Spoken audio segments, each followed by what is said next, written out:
Olá, bem-vindos à aula de angiotensina coronariana. Nós vamos tocar hoje em aspectos técnicos. Nosso objetivo não é clínico, né? Basicamente a ideia é proporcionar a melhor qualidade de imagem possível para melhorar a qualidade diagnóstica. O meu nome é Ilan Gottlieb, eu trabalho na Fonte Imagem e na Casa de Saúde São José, ambas no Rio de Janeiro. Vamos começar com um problema clínico, né? Vamos pegar, por exemplo, uma artéria com 2,5 milímetros de diâmetro e colocar nela estenoses teóricas de 50% e de 80%. Numa estenose de 50%, o lumen médio 1,2 milímetros, numa estenose de 80%, o lumen médio 0,5 milímetros. Considerando que o tamanho do detector é 0,6 milímetros, para você diferenciar os dois graus de estenose, você tem que decidir se o que você está vendo corresponde, do lumen, né, que você está vendo, corresponde a 1 ou 2 pixels. Ou seja, a diferença de 50% para 80% é 1 pixel. 1 pixel leva o paciente para o CAT ou deixa o paciente em casa. Relevante clinicamente ao extremo e do ponto de vista técnico é difícil ao extremo. Para que você consiga fazer isso da melhor forma possível, a gente precisa entender o problema técnico que a angiotensina de coronárias apresenta. E o principal é esse efeito volume parcial. Você vê no canto inferior esquerdo, você vê os objetos reais projetados na matriz, e na direita você vê a projeção em escala de cinza. Percebam como o efeito volume parcial faz uma distorção grande, tanto na anatomia quanto no tamanho dos objetos, principalmente no tamanho dos objetos, e na escala de cinza, né? Então a gente tem que tentar minimizar esse efeito volume parcial. O plano de voo de hoje é falar um pouco do modo HD e por que usar esse modo HD, por que a gente usa sequencial e não retrospectivo, estratégia de aquisição e recon, vou dar algumas dicas para pacientes difíceis, dose de radiação e escolha do KV, Dual Energy Cardio, a minha experiência, vou tocar muito rapidamente nisso. Vamos começar com o modo High Definition. Tem duas resoluções do tomógrafo, né? A Through Plane, que é através do plano, que é a resolução de um slice ao próximo. Ela é ligada ao tamanho físico do detector. Os detectores comercialmente disponíveis têm 0,5 a 0,6 milímetros. A resolução in plane é a resolução entre os pixels dentro de um determinado plano. Ela é muito menos reconhecida, mas é muito importante, especialmente para angiotensina de coronárias, para ver estruturas muito pequenas. Ela é pouco falada e as pessoas não sabem muito bem como aumentá-la, né? Então, eu te falar um pouco das formas que a gente tem de aumentar essa resolução in plane, essa distância entre dois pixels no mesmo plano de aquisição. A primeira forma de aumentar essa resolução in plane, talvez seja a melhor forma de aumentar essa resolução in plane, é aumentando o número de vistas numa rotação. O número de vistas é as vezes que um tomógrafo faz a leitura em uma rotação. Então, ele faz a leitura no ângulo 0, faz a leitura no ângulo 0,2, faz a leitura no ângulo 0,4, faz a leitura no ângulo 0,6 e assim sucessivamente.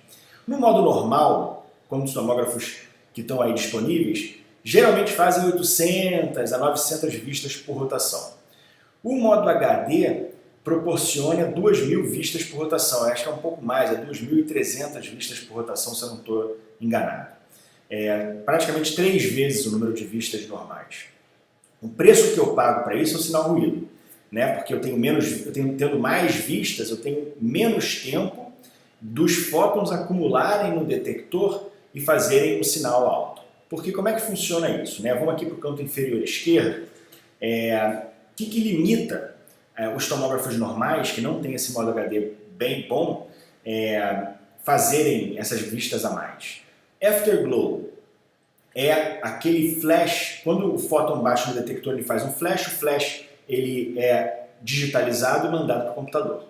Afterglow é a permanência desse flash mais tempo do que o devido, ou mais tempo do que a gente gostaria, né? Esse flash que permanece, ele contamina o sinal da próxima vista, isso faz artefatos. Então a gente quer, na verdade, um flash grande e rápido. Refresh rate é a facilidade ou a velocidade com que o computador consegue ler cada uma dessas vistas, que ele consegue fazer a descarga, né, dessas vistas para o computador. E a sensibilidade do detector é fundamental aqui, porque como eu tenho mais vistas, eu tenho menos tempo acumulado para esses fótons incidirem no detector e com isso eu tenho menor flash, o flash é mais fraco. Para que não tenha um preço muito alto em termos de sinal-ruído, eu preciso de um detector muito sensível para poucos fótons fazerem um grande flash. E a GE deu um pouco de sorte nessa história, né? Porque nessa corrida pela dupla energia, a Siemens migrou para a tecnologia com duas fontes e aí faz duas aquisições numa rotação, cada uma em uma energia. A Philips ela evoluiu esse sandwich detector, que basicamente absorve energias mais altas embaixo, mais baixas em cima. E a GE desenvolveu essa tecnologia de Rapid KV Switching, que alterna, como vocês conseguem ver aqui no canto inferior direito, ela alterna 80 para 140 kV muito rapidamente, aproximadamente 800 vezes em cada uma, né? faz 800 vistas de cada energia, de 80 e de 140, em uma rotação. Para que ela consiga fazer essas 800 vistas em cada uma das energias, ela precisou desenvolver esse detector que ele é rápido, sensível, com pequeno afterglow e com isso permitindo como um ganho adicional esse modo HD tão bom. Aqui mostrando um paciente que foi adquirido duas vezes, em 2 dias distintos, uma vez com o modo HD e a outra vez o técnico sem querer usou o protocolo sem modo HD. Percebam a diferença de qualidade de imagem, de capacidade de identificação de detalhes de uma imagem para outra. Né? Mesmo tomógrafo, mesmo paciente, mas com o modo HD ligado e sem o modo HD ligado. Aqui é uma imagem interessante porque foi feito em dois tomógrafos diferentes, o mesmo paciente, em 6 meses de diferença. Uma aquisição foi feita em 128 canais, com 4 centímetros de cobertura, outra aquisição foi feita com 16 centímetros de cobertura. Os filtros são standard em ambos, mas o da esquerda tem standard com modo HD. Percebam que cobertura não é tudo, né? Eu prefiro a imagem da esquerda do que a imagem da direita. É importante identificar a importância da resolução espacial in plane como determinante da capacidade diagnóstica para angiotensina de coronárias. Aqui fica isso muito claro.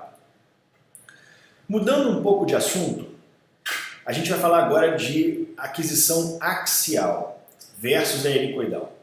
Quando eu faço aquisição axial, o detector está estacionário com a fonte e principalmente o objeto está estacionário com a fonte, né? A mesa não está andando. Então eu tenho um perfil do slice quadrado. O modo helicoidal, como a mesa está andando, eu tenho um perfil do slice sinusoide, sem os ombros, né? E esse perfil do slice é a resolução in plane. Então, a aquisição helicoidal, ela sacrifica um pouco a resolução in plane. E eu me acostumei e prefiro hoje usar a aquisição axial em praticamente todos os meus exames. E tem formas de você fazer isso com grande sucesso. Eu não lembro a última vez que eu realmente usei a aquisição helicoidal. Outra coisa extremamente relevante é a atenção ao tamanho do FOV. Aquelas pessoas que fazem FOVs enormes para conforto, para você não ter que mexer muito, se a gente for fazer uma conta aqui bastante simples, né? A gente tem o tamanho do detector, que é o limite físico do pixel, que é 0,6 milímetros.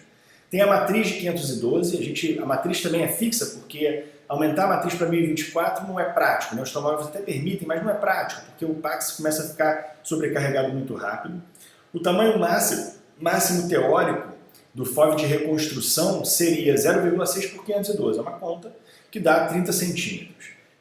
Como tem outros fatores em jogo aqui também, não é tão simples assim, eu recomendo que você faça menor do que 30 centímetros, até 25 centímetros eu acho razoável. Eu não vejo sentido fazer aqueles FOVs muito pequenos em cima de stents, por exemplo. Eu acho que não adianta você fazer um FOV de 3 centímetros, porque você não vai ver a célula, né? Porque tem um limite físico para isso. Mas, girando o FOV em torno de 25 centímetros, me parece bem razoável. Atenção para que isso não passe disso. Deixa eu voltar aqui um minuto, pegando esse gancho para outras coisas sem ser coronária, que a coronária é fácil, o FOV sempre é pequeno. Mas, por exemplo, ângios, que a gente faz de abdômen, às vezes as pessoas reconstruem com FOVs muito grandes, e às vezes faz FOVs grandes para crânio, para coisas que a gente tem que ver, coisas pequenas, e isso prejudica muito a qualidade de imagem. Então, atenção ao tamanho do seu FOV em qualquer anjo, né? Não só na anjo coronária. Atenção também ainda em colocar o coração no meio do gantry, né? A gente, na ressonância, é diferente. Na ressonância, a resolução que a gente tem em qualquer ponto da matriz, ela é igual. Na TC, isso não acontece. Na TC, a resolução no meio do gantry é melhor do que a resolução na periferia. Isso acontece porque a densidade de raios no meio do gantry é maior do que a densidade de raios na periferia. Então, tem que tomar cuidado na altura da mesa, né, para o coração ficar na altura do centro do gantry, e também, se possível, jogar o corpo do paciente um pouco para a direita para que o coração fique mais centralizado também no eixo XY, né? Estratégias aqui para melhorar a qualidade de imagem e para permitir a aquisição em modo axial, mesmo em pacientes desafiadores, né? Então, pacientes desafiadores, que é com arritmia ou taquicárdicos, a gente coloca o padding grande. Padding é essa distância do bloco vermelho, né, que é a quantidade de tempo que o tubo está ligado durante o intervalo RR. Então, se eu coloco a fase de aquisição em 80% e um padding de 300, eu centralizo em 80 e começo a aquisição em menos 300 e vou até mais 300. Eu faço a fase de aquisição tardia, tipo 80, quando tem extrasístoles com tempo de acoplamento curto e longos períodos de diástole depois, né, de quiescência depois. Eu não quero fazer uma fase de aquisição muito precoce, porque corre o risco dele não reconhecer essa extrasístole e fazer só aquisição na extrasístole e não aproveitar esse período de diástole depois da extrasístole, que vocês estão vendo com o QRS alargado no nível superior.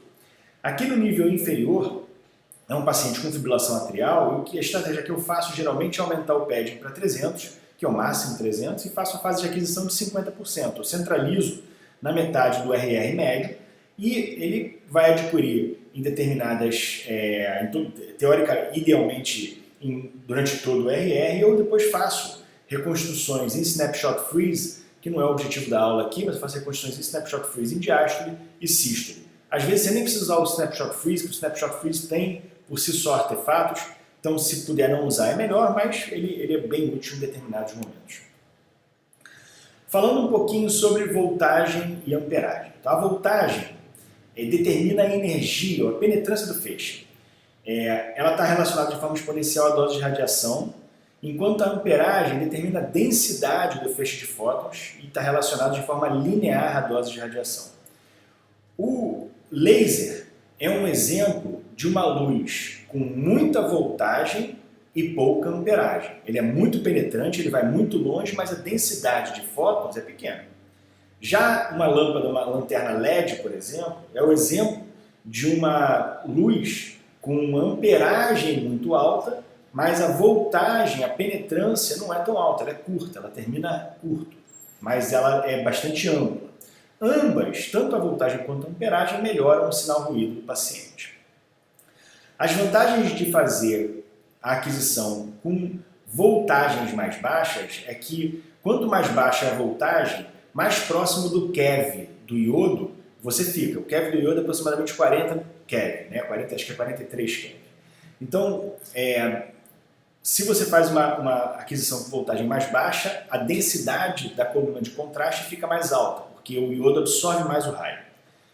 Esse exemplo aqui de 80 kV, eu botei aqui como uma coisa que eu fiz uma vez, mas nunca mais faço, porque o exame ficou ótimo, mas eu não fico honestamente perseguindo dose submilisievert. Tem gente que faz, eu acho absolutamente lícito e legal, mas eu acho que o que eu faço com uma dose de 2 a 3 millisieverts está mais do que suficiente em termos de dose de radiação, e existem muitos artefatos e problemas com KVs mais baixos, né? O KV mais baixo, ele tem mais blooming de cálcio, ele tem mais blooming da malha do stent. Então, 80% das vezes eu uso 120 kV mesmo e 15% das vezes 100 kV, geralmente são pacientes menores com menos cálcio. 5% das vezes com 140 kV, são pacientes geralmente maiores que eu preciso de mais penetrância, né, gordos. Eu não gasto muita energia, honestamente, ajustando o MA, a dose usual de radiação é de 3 a 4 millisieverts, com DLP de 250 para o protocolo que eu uso, com 80 milissegundos de pad e aquisição axial, ou seja, realmente você poderia fazer, mas eu não acho que isso seja muito... Às vezes, aquele milisievert a mais que você está economizando, ele vai fazer falta na hora de você pegar um caso desafiador e você pode perder um diagnóstico por uma besteira.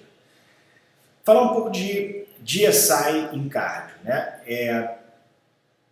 O DSI, que é o modo Dual Energy, não tem modo HD, porque o modo HD já foi usado para fazer uma reconstrução em 80 kV e uma reconstrução KV, né? E uma reconstrução uma reconstrução em 80 kVp e uma reconstrução em 140 kVp.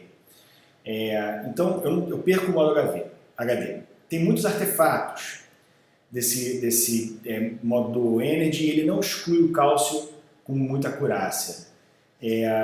E nos pacientes que precisam usar pouco contraste, com acesso ruim, eu prefiro geralmente baixar o KVP e usar a aquisição usual do que usar o modo DSI. Então, basicamente, eu não uso o modo DSI em cardio.